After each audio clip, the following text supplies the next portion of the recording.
Bonjour et bienvenue à tous. Dans l'essentiel de l'actualité économique en ce mercredi 9 juin, il y a d'abord cette salve de projets d'investissement qui viennent d'avoir le feu vert de la Commission interministérielle des investissements, présidée par le chef du gouvernement.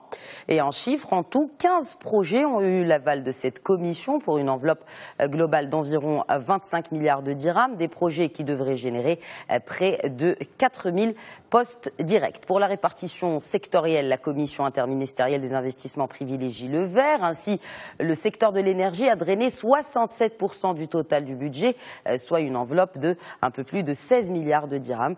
Arrivent ensuite le tourisme, les loisirs et l'immobilier. Pour la création d'emplois, en revanche, c'est le commerce qui se distingue avec 2500 emplois à la clé. Concernant les sources de financement de ces investissements approuvés par la commission interministérielle, les joint ventures représentent 67%, soit près de 16 milliards et demi de dirhams. En deuxième position, on retrouve nos investisseurs nationaux avec 29% du budget. L'Arabie Saoudite est troisième avec 3% du financement et le 1% restant revient aux investisseurs hollandais. Et enfin, par région, Souss Massadra vole la vedette avec 87% des investissements, suivi de Marrakech Tensift El Haouz, et Tanger Tétouan ferme la marche avec 14% du total des projets d'investissement approuvés.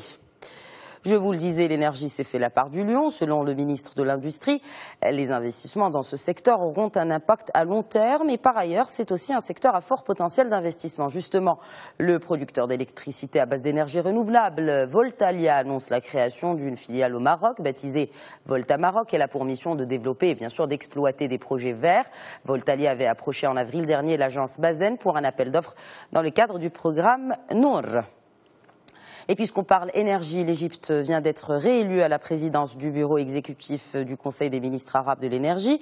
Le Maroc, le Liban, le Qatar, le Koweït, les Émirats arabes unis, l'Irak et les Comores ont également été élus membres du bureau exécutif de ce Conseil.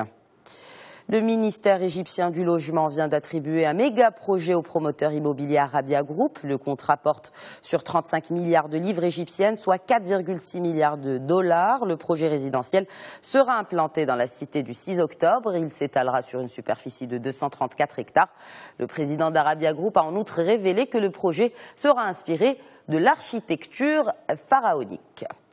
Fitch Ratings a revu à la baisse ses prévisions sur le pétrole américain. L'agence de notation anticipe désormais un cours officiel du baril de $70 à long terme. En cause, la pression sur les prix liés à l'essor du gaz de schiste américain. Par ailleurs, la prévision de Fitch reste à $80 sur le baril du Brent.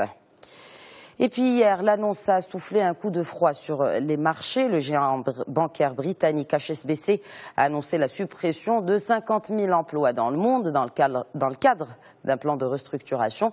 HSBC se désengage également de son activité de banque d'investissement au Brésil et en Turquie. Du coup, elle réduit drastiquement ses effectifs dans ces pays, ce qui représente entre 22 et 25 000 suppressions d'emplois.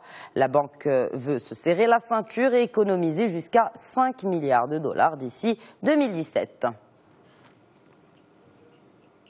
C'est tout pour l'actualité économique. Je vous souhaite une excellente journée à toutes et à tous.